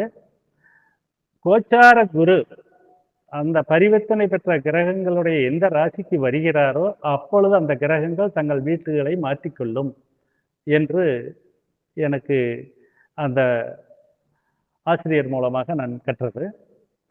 இப்பொழுது அந்த பரிவர்த்தனை பெற்ற கிரகங்கள் ஒரு ராசியிலே 2 கிரகங்கள் இருப்பதாக எடுத்துக்கொண்டு பலன் சொல்ல வேண்டும். இப்பொழுது மேசத்திலே செவ்வாய் பகவான், கடகத்திலே சந்திர பகவான் இருவரும் பரிவர்த்தனை பெறுகிறார்கள். அப்பொழுது நாம் மேசத்தை வைத்து பலன் எடுக்கும் பொழுது அங்கே செவ்வாய் சந்திரன் இருவரும் இருப்பதாக எடுத்து பலன் எடுத்தால் மிக சிறப்பாக அந்த பலனை சொல்ல முடியும். அதே போல கடகத்திலும் அதே மாதிரி பார்க்க வேண்டும். இப்பொழுது ஒரு மேசராசி, அதிலே சுக்கிரனும் புத பகவானும் பரிவர்த்தனை பெறுகிறார்கள். இப்பொழுது பலன் எடுக்கும் பொழுது இந்த நீசம் பெற்ற கிரகங்கள் எங்கு அமர்ந்திருந்தாலும் அந்த நீசம் பெற்ற கிரகத்தினுடைய காரகத்திற்காக அந்த ஜாதகர் ஏங்குவார். அதை பற்றிய சிந்தனையிலேயே இருப்பார் என்று நமக்கு நன்றாக புரிந்து கொள்ள வேண்டும். நீசம் என்று வரும்பொழுதே அந்த கிரகம் அந்த காரகத்துவம் வழங்கக்கூடிய இடம் பெற்ற ஸ்தானம் இவைகளிலே அந்த ஜாதகருக்கு மிகுந்த ஈர்ப்பு, அதை பற்றிய ஏக்கம் அதிகமாக இருக்கும். இப்பொழுது சுக்கிர பகவான் புத பகவான் இருவரும் தன்னுடைய ஆட்சி வீட்டை மாற்றிக்கொண்டு இருக்கிறார்கள். இப்ப சுக்கிரன் அங்கே நீசமடையும் பொழுது அதை பற்றிய திருமணம், வீடு, செல்வம், ஆபரணம் இதை பற்றிய ஏக்கத்திலேயே அந்த ஜாதகர் வாழ்ந்து கொண்டிருப்பார். அதே போல புத பகவான் நீச்சமடையக்கூடிய வீடு மீனம். அப்பொழுது கல்வியிலே, நாட்டத்திலே அல்லது அறிவிலே கொஞ்சம் படிப்பிலே கவனம் இல்லாமல் ஏற்படும். அதை சார்ந்த நோக்கங்கள் அவருக்கு இருந்து கொண்டிருக்கும். இப்படி நீச்சம் பெற்ற கிரகங்கள் பரிவர்த்தனை இடும்போது பலம் பெறுகின்றன, தன்னுடைய ஆட்சி வீட்டுக்கு வரும்போது பலம் பெறுகின்றன என்பதை நாம் தெரிந்து கொள்ள வேண்டும். அதே போல வக்ரம். வக்ரம் என்பது சூரியனை சுற்றி வரும்போது ஒவ்வொரு கோள்களும் தன் பாதையில் நீள்வட்ட பாதையிலே சுற்றி வருகின்றன. அப்ப சூரியனுடைய ஒளிக்கதிர் படும் பொழுது சில நேரங்களிலே நீள்வட்ட பாதையில் வரும்போது சூரியனை விட்டு சற்று விலகி இருப்பதாக அந்த கிரகங்கள் இருக்கும். அப்பொழுது அவை தன்னுடைய பயணத்திலே சுற்றுவட்ட பாதையை சுற்றி வரக்கூடிய பாதையிலே சற்று பின்னோக்கி செல்வது போன்ற ஒரு மாயை தோற்றம். அப்பொழுது அந்த கிரகங்கள் வக்ரம் என்ற அமைப்பை பெறுகின்றன. வக்ரம் பெற்ற கிரகங்கள் பலம் பெற்றவையாகவும் மாறுபட்ட பலன்களை கொடுப்பதாகவும் இருக்கும். ஆனால் ராகு கேதுகள் இயற்கையிலேயே அவை வக்ரம் பெற்றவைகள். மற்ற கிரகங்கள் அந்த சூரியனுடைய கதிர்வீச்சிலிருந்து விடுபடுவதால் அவை வக்ர அமைப்பை பெறுகின்றன. இப்பொழுது வக்ரம் பெற்ற கிரகங்கள் எவ்வாறு பலன் கொடுக்கும் என்று பார்க்கும் பொழுது செவ்வாய் வக்ரம், சூரியன் சந்திரன் வக்ரம் பெற மாட்டார், ராகு கேது வக்ரம் இல்லை.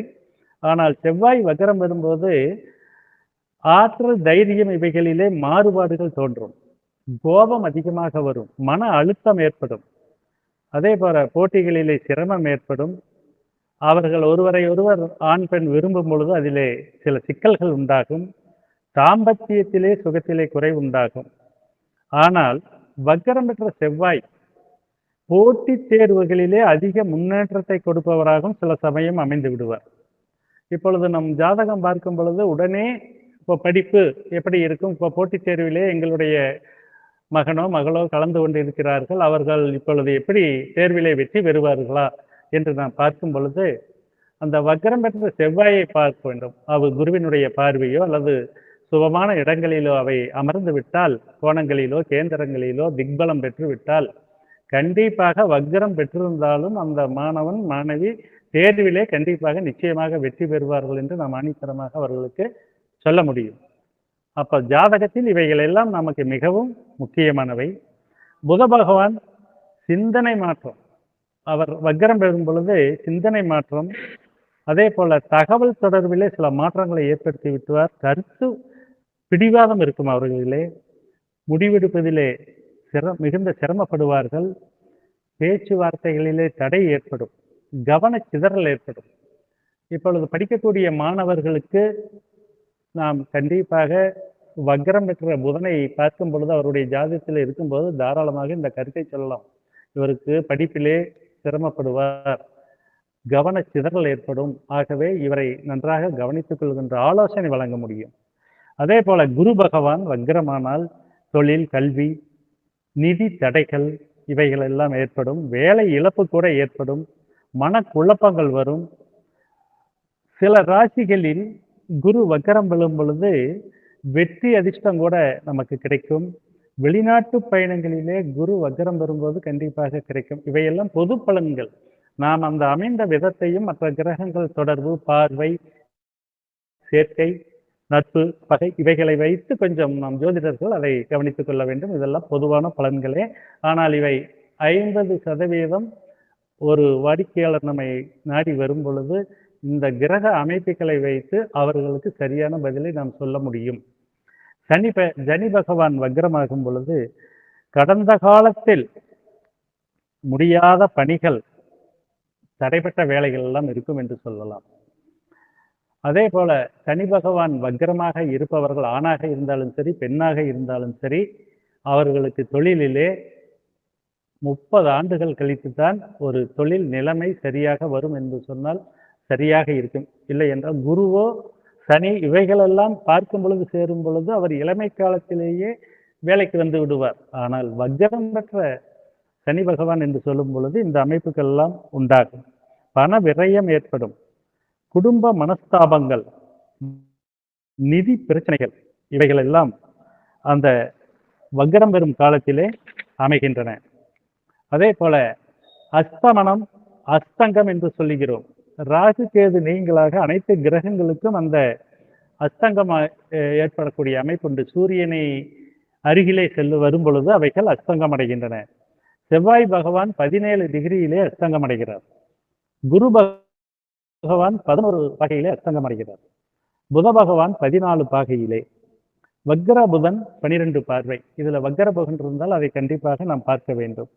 சனி பகவான் 15 பாகை, சுக்கிரன் 10 பாகை, வக்ர சுக்கிரன் 8 பாகை. இப்பொழுது அஸ்தங்கம் அஸ்தமனம் இரண்டுக்கும் ஜோதிடத்திலேயே சில வேறுபாடுகள் உண்டு. அதை நான் கேட்டிருக்கிறேன். அதாவது ஒரு கிரகம் சூரியனை நோக்கி வரும்போது அந்த பாகையிலே வரும்போதும் அஸ்தமனம் அடையும், சூரியனுடைய விட்டு விலகி நிற்கும் போதும் அமையும். சூரியன் அருகில் வரும்போது பெறக்கூடிய தன்மைக்கு அஸ்தங்கம், சூரியனுக்கு அடுத்தபடியாக நிற்கும் பொழுது அஸ்தமனம், இப்படி சொல்லுவார்கள். இதை ஒவ்வொருவரும் நாம் பொதுவாகவே அஸ்தமனம் என்ற அமைப்பை நாம் பார்க்கலாம். அதுபோக நீச பங்கம் அடைகிறது. நீசமான கிரகங்கள் நீச பங்கம் அடையும், அப்பொழுது அது சிறந்த வலிமையை பெறும். இப்பொழுது நீசம் என்று பார்க்கும் பொழுது அந்த கிரகம் சார்ந்த பலன்கள் அவர்களுக்கு தாமதமாகவும் அல்லது அதை பற்றிய ஏக்கங்களும் இருக்கும் ஜாதகருக்கு. அது நீச பங்கமாகும் பொழுது அவர்களுக்கு சிறப்பான பலன்களை கொடுத்து விட்டு செல்லும். அப்படி பார்க்கும் பொழுது எப்படி அவைகள் நீசபங்கம் ஆகின்றன? அதாவது தான் நிற்கும் நீச வீட்டினுடைய அதிபதி வீடு கொடுத்தவர் ஆட்சி உச்சம் பெற்றால் அவை நீசபங்கமாகிவிடும்.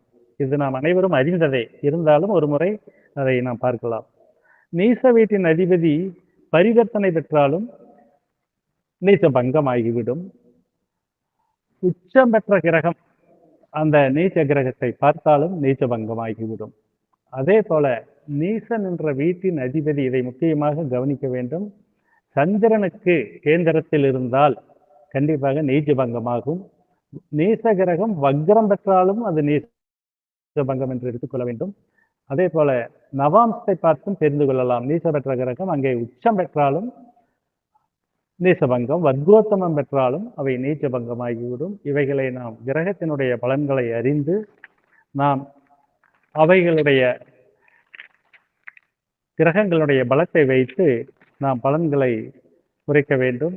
அதே போல கிரகங்களுடைய பார்வைக்கு பலன் உண்டு. சிறப்பு பார்வை, பொதுவான பார்வைகள் உண்டு. எல்லா கிரகங்களுக்கும் 7ஆம் பார்வை உண்டு. ஆனால் குரு, சனி பகவான், அதே போல செவ்வாய் பகவானுக்கு ஒரு சிறப்பான பலன் உண்டு. அந்த வகையிலே நாம் அந்த கிரகங்களுடைய பார்வைகளை பார்க்கும் பொழுது சில குறிப்புகளை நாம் பார்க்கிறோம். சூரியனுடைய, அதாவது குரு பகவானுடைய சிறப்பு பார்வை 5ஆம் பார்வை, 9ஆம் பார்வை. குரு பார்க்கும் இடம் மிக சிறப்பான அமைப்பை கொடுக்கும். ஆனால் குரு பகவான் அனைத்து இடத்திலேயுமே சிறப்பான பலனை தருவாரா என்றால் அவர் கேந்திர அதிபத்திய தோஷம் பெற்றால் அந்த இடத்திலே சிறப்பான பலனை கொடுக்க மாட்டார். அதை நாம் எல்லாத்துக்கும் தெரியும், அதை பார்த்து கொள்ள வேண்டும். அதே போல குரு பகவான் 9ஆம் பார்வை மிக சிறந்தது. 5ஆம் பார்வை என்பது பூர்வ புண்ணியம் என்று சொல்லக்கூடிய அமைப்பிலே அந்த 5ஆம் பார்வை அதிர்ஷ்டம், இந்த மாதிரியான வெளிநாடு செல்லுதல், 9ஆம் பார்வை பார்க்கும் பொழுது அது சிறப்பான பலன்களை கொடுக்கும். அதே போல செவ்வாய் பகவான் 4ஆம் இடம், செவ்வாய்க்கு 4ஆம் இடம் என்பது பார்வையிலே வரும் பொழுது அவை சிறந்த பலன்களை கொடுக்கும். அதே போல அந்த இடத்திலே அவைகள் சில தடுமாற்றங்களையும் சுகஸ்தானத்தை கெடுக்கக்கூடிய அமைப்பிலேயும் அவைகள் அங்கே காட்டுகின்றன. 7ஆம் பார்வை பொதுவானது. 8ஆம் பார்வை என்று சொல்லும் பொழுது திடீர் அதிர்ஷ்டத்தை கூட கொடுக்கக்கூடிய அமைப்பிலே அந்த செவ்வாய் பகவானுடைய பார்வையானது இருக்கும். அதாவது சனி பகவானுடைய பார்வை 3, 7, 10. சனி பகவானை பற்றி சொல்லும் பொழுது, பார்வையை பற்றி சொல்லும் பொழுது, சிவபெருமானும் பார்வதியும் கைலாயத்திலே விநாயக பெருமானுக்காக ஒரு விழா எடுக்கிறார்கள். அனைவரையும் அங்கே தேவர்கள் உள்பட ரிஷிகள் அனைவரையும் அங்கே வரவழைக்கிறார்கள். குரு பகவானும் அங்கே செல்கிறார், சூரியனும் அங்கே செல்கிறார். சூரியன் அவருடைய தந்தை, சனி பகவானுடைய தந்தை. ஆனால் சனி பகவானுக்கு மட்டும் அழைப்பில்லை. மனம் வருந்துகிறது. எப்படியாவது அந்த வேள்வியிலே நாம் கலந்து கொண்டு அந்த விழாவிலே போய் பார்க்க வேண்டும் என்று ஆசைப்பட்டு அங்கே சென்று எல்லோருக்கும் நிற்கக்கூடிய வரிசையிலே அங்கே நிற்கிறார். இதை எல்லாம் விழா சிறப்பாக முடிந்தது. அப்பொழுது சிவன் பார்வதி இருவரும் அந்த கூட்டத்தை பார்க்கும் பொழுது பார்வதி அவர்கள் அந்த சனி பகவானை பார்த்து விடுகிறார்கள். அழைக்கவே இல்லையே, இங்கு ஏன் இவர் வந்தார் என்று பார்க்கும் பொழுது அந்த சனி பகவான் அந்த விநாயக பெருமானை உற்று நோக்கி பார்க்கிறார். அப்பொழுது விநாயக பெருமானுக்கு உடல் வேறு தலை வேறாக போய்விடுகிறது. அந்த அளவுக்கு அவருடைய பார்வை. உடனே பார்வதிக்கு மிகுந்த கோபம் ஏற்பட்டு அவருடைய சாபத்தினால் கால்கள் அழுகி உடல் ஊனமுற்று அலங்கோலமான காட்சியிலே வருகிறார். அதனால்தான் சனி பகவானே நாம் அந்த மாதிரி ஒரு காரகத்துவத்திலே அவர் அமர்ந்திருக்கக்கூடிய இடம், பார்வை, இவைகளை வைத்து சனி பகவானை சொல்கிறோம். அதே போல இலங்கேஸ்வரன் ராவணன் நவ கிரகங்களை அடக்கி ஆள வேண்டும் என்பதற்காக அவைகளை குப்புற படுக்க வைத்து அதன் மேலே நடந்து செல்கிறார். இவரை ஏதாவது ஒன்று செய்ய வேண்டும் என்று நாரத முனியவர்கள் ராவணனிடத்திலே சென்று, நீ அஞ்சா நெஞ்சன், நேருக்கு நேர் என்று போர் புரியக்கூடியவன், நீ புறமுதுகில் ஏறலாமா? ஆகவே கிரகங்களை புரட்டி அதன் மேல் அவருடைய நெஞ்சின் மேல் செல், அதுதான் வீரன் என்று சொல்கிறார். அப்பொழுது அதே மாதிரி அவர் செய்யும் பொழுது சனி பகவான் மேல் வரும் பொழுது அவருடைய பார்வைப்பட்டு அதிலிருந்து அவருக்கு அழிவு காலம் தொடங்குகிறது. இப்படி சனி பகவானுடைய பார்வை மிகவும் சிறப்பில்லாத அமைப்பை பெற்றிருக்கிறது.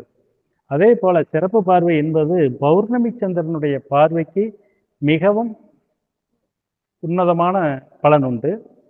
சுக்கிரன் பார்வை குருவினுடைய பார்வையிலே 75% சிறப்பான பார்வை. புதனினுடைய பார்வை 50% பலம் என்பது தெரியும். இந்த அளவுக்கு கிரகங்களுடைய அமைப்பை நாம் பற்றி இப்பொழுது விளக்கமாக பார்த்து வந்துள்ளோம். அடுத்து இந்த கிரகங்களுடைய அமைப்பிலே அவைகளுடைய பலன்களை வைத்து நாம் எவ்வாறு அந்த பலன்களை அறிவது என்பதை நாம் இப்பொழுது அதை பார்த்தோம். இனி ஒரு உதாரண ஜாதகம் ஐயா அவர்கள் மூலமாக எல்லோருக்கும் அனுப்பியுள்ளோம். அதை வைத்து இன்று நாம் அவர்களுடைய ஜாதகத்திலே எப்படி அந்த கிரகங்கள் அந்த வலிமையை பெற்றிருக்கின்றன என்பதை நாம் பார்க்கலாம். அந்த ஜாதகத்திலே ஐயா கொடுத்த அந்த அட்டவணைப்படி நாம் கிரக பலத்தை அறியும் பொழுது அனைவரும் அந்த ஜாதகம் கையிலே இருக்கும்.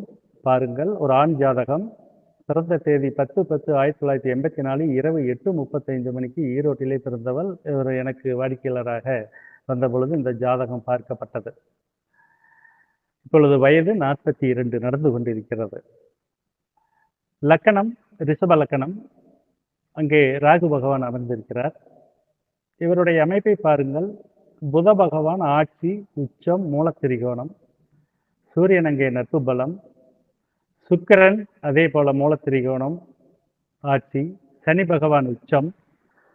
குரு பகவான் அங்கே ஆட்சி. இப்படி இந்த அமைப்பிலே இந்த கிரகங்கள் எல்லாம் பலம் பெற்றிருக்கிறது. இப்பொழுது அந்த ஜாதகருடைய அமைப்பிலே நாம் பார்க்கும் பொழுது லக்கணம், லக்கணாதிபதியை நாம் பலத்தை நாம் அறிய வேண்டும். அந்த அட்டவணையில் நாம் பார்க்கும் பொழுது அந்த ஆட்சி சூரியனுடைய அமைப்பை பார்க்கிறோம். அவர் ஆட்சி கிரகம் பெறும் தன்மை ஆட்சி பெற்றிருக்கிறார். கிரகம் நிற்கும் ஸ்தானம் சூரியனுடைய வலிமையிலே கிரகம் எங்கே நிற்கிறது என்று பார்க்கும் பொழுது இவருக்கு 5ஆம் இடத்திலே, லக்கணத்துக்கு 5ஆம் இடத்திலே கிரகத்துடன் இணைந்த கோள் புதன். கிரகத்தை பார்க்கக்கூடிய கோள் எதுவும் இல்லை.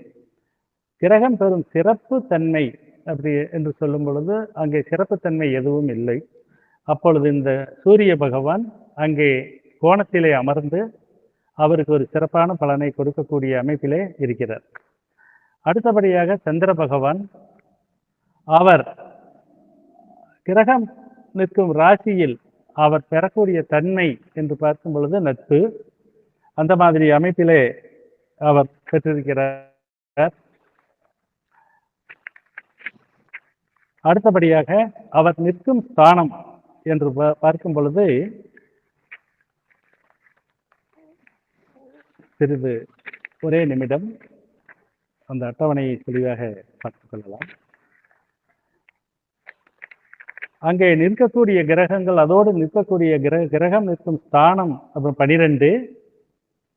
கிரகத்துடன் இணைந்த கோள்கள் எதுவும் இல்லை. கிரகத்தை பார்க்கும் கோள்கள் சுக்கிரனும் சனியும் பார்க்கிறார்கள்.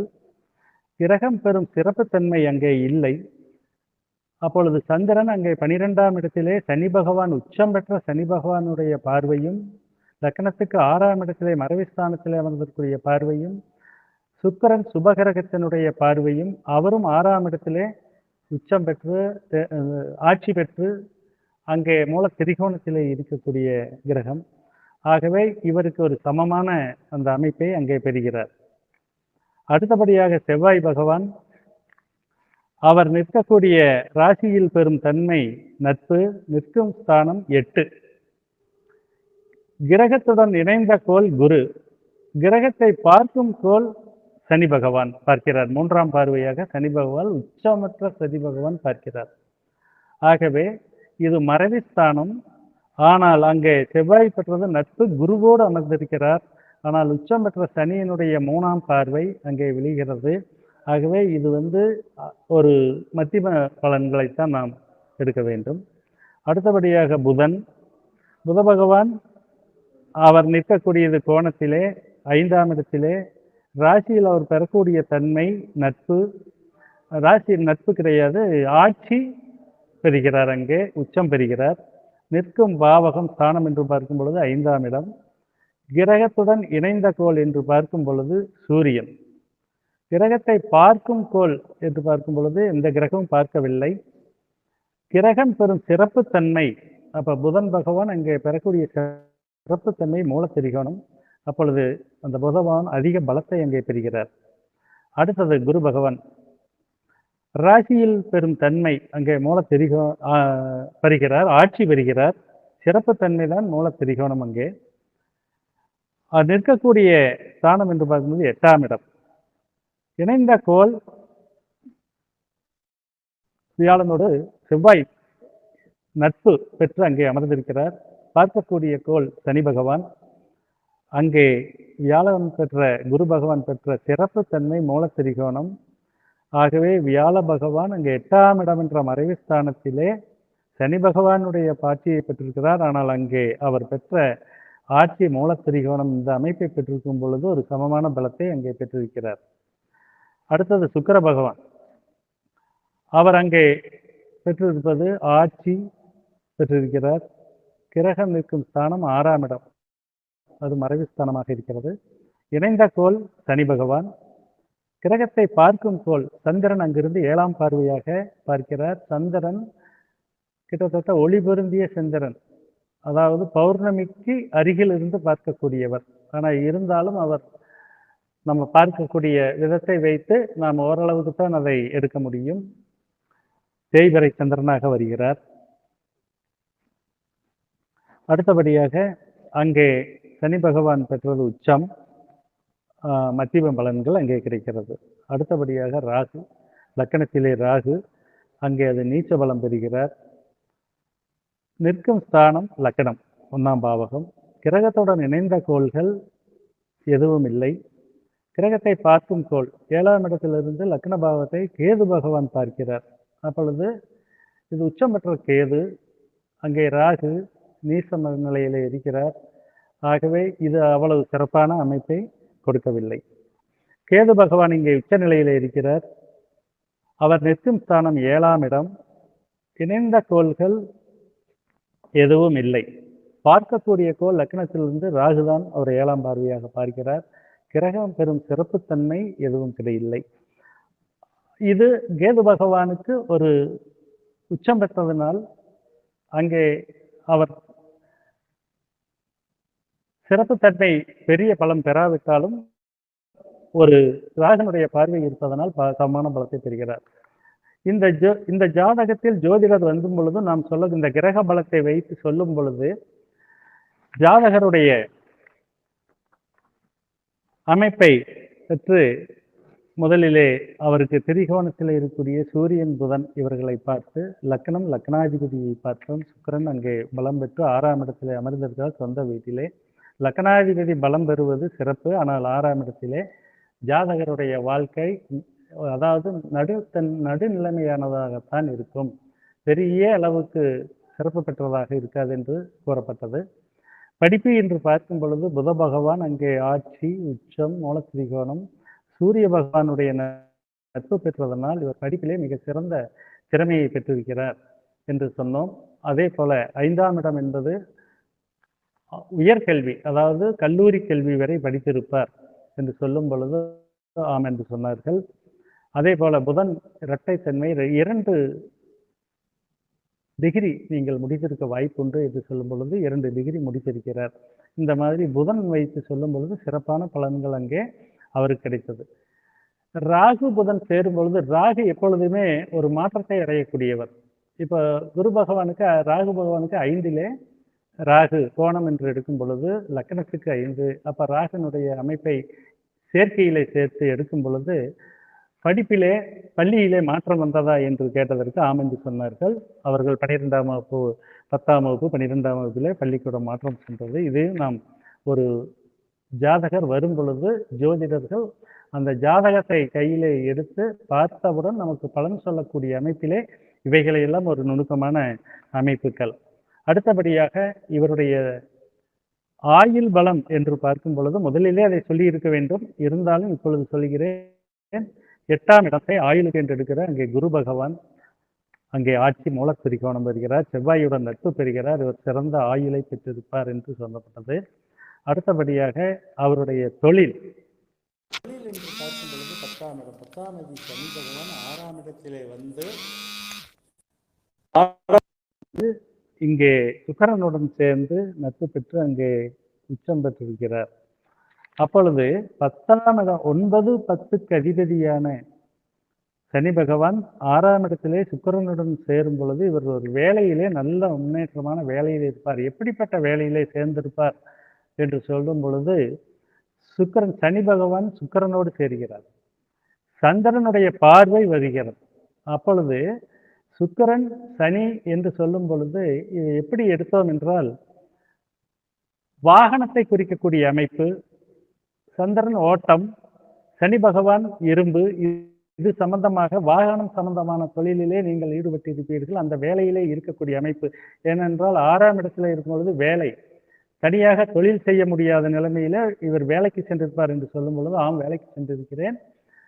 அதாவது கனரக வாகனம் இயக்கக்கூடிய அந்த தொழிற்சாலையிலே நான் பணிபுரிந்து கொண்டிருக்கிறேன் அந்த அலுவலகத்திலே என்று சொன்னார்கள். அதுவும் இந்த கிரக பலத்தை வைத்து இவருக்கு அறியப்பட்டது. 7ஆம் இடம் மனைவி ஸ்தானம். அங்கே கேது பகவான் திருமணத்திலே ஒரு தடை ஏற்பட்டிருக்கும். ஏனென்றால் அந்த 7ஆம் இடத்தை எந்த கிரகமும் பார்க்கவில்லை. அது தனித்து நிற்கிறது. எந்த கிரகமும் சேரவில்லை. அதே போல நாம் வரக்கூடிய வாடிக்கையாளர்களுக்கு பார்க்கக்கூடிய அமைப்பிலே இந்த ஜாதகத்தை வைத்து நான் எடுத்த பலனை தனியாக சொல்கிறேன். கிரக பலத்தை வைத்தும் எடுத்த அமைப்பை வைத்தும் இவருடைய திருமண வாழ்க்கையை பற்றி நான் சொன்னது. 7ஆம் அதிபதி எப்பொழுதும் 8க்கு செல்லக்கூடாது. 8 என்பது அங்கே அவமானம், தோல்வி எல்லாம் நடக்கும். சில கஷ்டங்கள் நடக்கும்.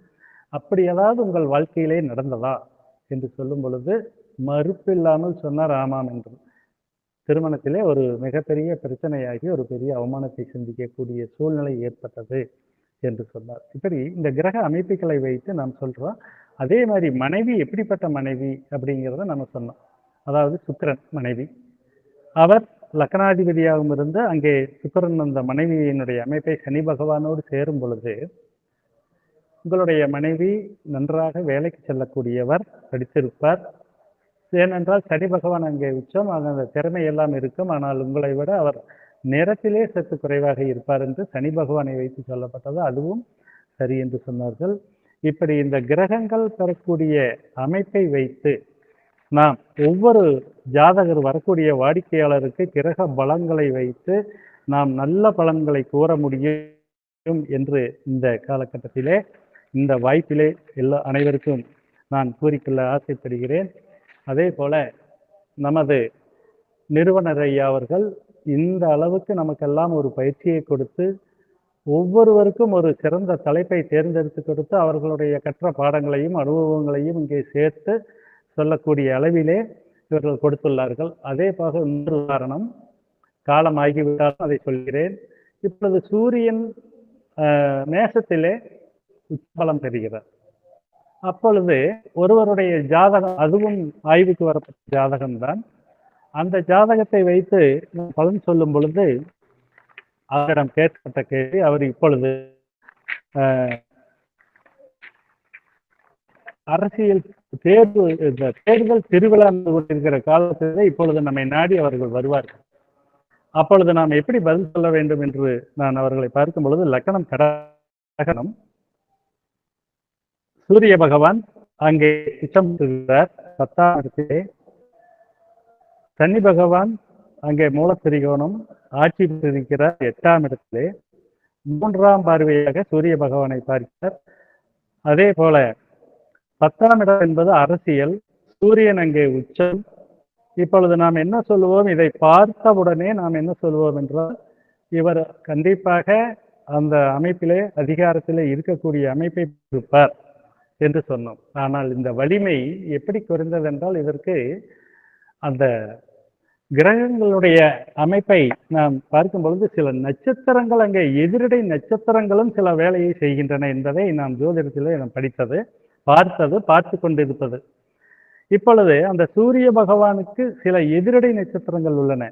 அந்த எதிரடை நட்சத்திரத்திலே அவர் நிற்கும் பொழுது அந்த சூரிய பகவான் அவருக்குண்டான அந்த காரகத்துவத்தையும் அவருக்குண்டான அந்த தலைமை பண்பு இதிலே சில பின்னடைவுகளை ஏற்படுத்தி விடுவார். இப்பொழுது சூரிய பகவான் என்ற நட்சத்திரம் அஸ்வினி நட்சத்திரம், அதற்கு கேட்டை நட்சத்திரம் எதிரடை நட்சத்திரமாக வருகிறது. சந்திர பகவான் ராசியினுடைய நட்சத்திரம். லக்கணமோ ராசியோ சூரியனுடைய எதிரடை நட்சத்திரத்திலே நின்றுவிட்டால் அந்த கிரகம் தன்னுடைய காரகத்துவத்த பலன்களை இழக்கின்றன. அப்பொழுது இவர் அரசியலிலே இருக்கிறார். 10ஆம் இடம் அரசியல். அதுவும் இன்னொன்றும் சொல்லப்பட்டது, 10ஆம் இடம் என்பது மேசராசி. மேசராசி என்பது மத்திய அரசை சார்ந்தது, தேசிய கட்சியில் இருப்பார் என்று சொன்னோம். ஆம் என்று சொன்னார்கள். ஆனால் இவர் தேர்தலிலே வெற்றி பெறுவாரா என்று கேட்டார்கள். தேர்தலிலே இவர் வெற்றி பெறுவது இடம் கிடைக்கும், எல்லாம் நிற்பார், சிறப்பான அமைப்பை கொடுப்பார்கள். ஆனால் அவருடைய வெற்றியிலே சிலது பின்னடைவு இருக்கும் என்று சொல்லப்பட்டது. இப்படி ஒரு கிரகத்தினுடைய பலன்களை நாம் பல வகைகளிலே ஆராய முடியும். அதே போல திசாபுத்திகளை வைத்து பார்க்கும் பொழுது கிரக பலத்தினுடைய வைத்து நாம் தீர்மானமாக நன்றாக பதில் சொல்ல முடியும். ஆகவே இந்த அளவுக்கு நாம் ஒரு கிரக பலத்தை வைத்து அவை அமையக்கூடிய இடம், அவருடைய தன்மை, இவைகளை வைத்து எளிமையாக ஜோதிடத்திலே அந்த கிரக அமைப்புகளின் மூலமாக பாவங்களிலே அவை அமர்ந்த விடம், பாவங்களை பெற்ற வலிமை, பாவகம் கிரகம் இந்த இரண்டும் இணைந்துதான் ஒரு நாணயத்தின் 2 பக்கங்கள் என்பது போல இவை இரண்டும் சிறப்பாக இருந்து சிறப்பான இடத்திலே அமைந்து எல்லாம் சிறப்பாக இருக்கும் பொழுது அந்த ஜாதகர் மிக சிறந்த அளவிலே வருவார். இல்லாவிட்டால் அவருடைய ஜாதகத்திலே அந்த கிரகங்கள் பெற்ற பலத்தையும் அவை ஸ்தானங்களிலே பெற்ற பலத்தையும் வைத்து அவருடைய சுப அசுப பலன்களை நம்மால் சிறப்பாக தீர்மானிக்க முடியும். அதே போல இந்த உச்சம், நீச்சம், மூலத்திரிகோணம், வர்க்கோத்தமம், விசேஷாபலம் இந்த அமைப்பை வைத்து பார்க்கும் பொழுது நாம் கண்டிப்பாக ஒரு ஜாதகத்தை கையில் வாங்கியவுடன் அவருடைய முதலிலே ஆயுளில் இருந்து படிப்பு, தொழில், திருமண வாழ்க்கை இவைகளை கண்டிப்பாக ஒரு 50% அந்த கிரக அமைப்புகளை வைத்து கண்டிப்பாக சொல்ல முடியும். மீதி 50% அவர்களுடைய கேட்ட கேள்விக்கு தகுந்த போல் நாம் அந்த பலன்களை மிக சிறப்பாக எடுத்துரைக்க முடியும் என்று கூறிக்கொண்டு இந்த வாய்ப்பை எனக்கு வழங்கிய நமது நிறுவனர் ஐயா அவர்களுக்கும் மற்றும் என்னை இந்த துறையிலே ஈடுபடுத்தி அழகு பார்க்கக்கூடிய ஈரோடு மையத்தினுடைய வித்யாசாகர் ஐயா அவர்களுக்கும், இந்த குழுவை நடத்தக்கூடிய சேலத்தைச் சேர்ந்த நமது பொன் சரவணன் ஐயா அவர்களையும் வணங்கி, மற்றும் என்னோடு பயணிக்கக்கூடிய நமது சக ஜோதிட பூர்ணாக்கள் அனைவரையும் வணங்கி, எல்லோரும் இந்த துறையிலே சிறப்பாக நாம் பலன்களை எடுத்து ஜோதிடத் துறைக்கும் நம்மை நிறுவனத்துக்கும் பெருமை சேர்த்து நாமும் உயர்வோம், எல்லோரும் சேர்ந்து உயர்வோம் என்ற சிறந்த பண்பாட்டிலே நமக்கு ஐயா அவர்கள் மிக சிறப்பான இந்த அமைப்பை ஏற்படுத்தி கொடுத்துள்ளார்கள். அனைவருக்கும் நன்றியை கூறிக்கொள்கிறேன். அடுத்தபடியாக ஐயா அவர்களுக்கு நல்லாரை காண்பதும் நன்றே, நலமிக்க நல்லார் சொல் கேட்பதும் நன்றே, நல்லார் குணங்கள் உரைப்பதும் நன்றே, அவரோடு சேர்ந்து இருப்பதும் நன்றே என்ற செய்யுளுக்கேற்ப அவரோடு இணங்கி இருந்து ஜோதிடத்துக்கும் ஜோதிட பயிற்சிக்கும் சார்ந்த நிறுவனத்துக்கும் நன்மையை செய்து நாமும் முன்னேறுவோம், நிறுவனத்தையும் வாழ வைப்போம். இந்த நிறுவனத்திலே சேர்ந்தது அனைவருக்கும் பெருமை என்று கூறிக்கொண்டு அனைவருக்கும் மீண்டும் நன்றியை தெரிவித்துக் கொண்டு விடைபெற்றுக் கொள்கிறேன். நன்றி, வணக்கம்.